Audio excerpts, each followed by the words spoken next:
Yes, magandang hapon po sa inyong lahat mga kaibigan. Nandito na naman po kami sa aming pupuntahan. Yung aming kaibigan natin siyang driver. Ano pangalan natin, sir?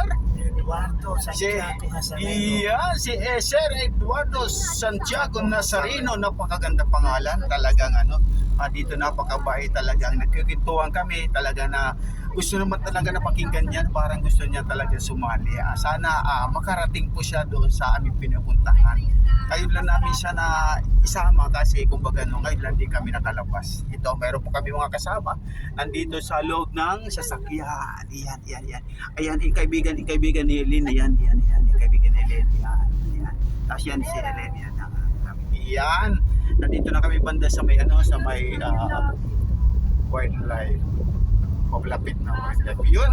So ngayon, sana yung aming pinagkwentuhan ngayon si Sir Eduardo, sana maganda. Tatapusin lang po namin ngayon. Maraming salamat po. Nag-update lang ako sa inyo.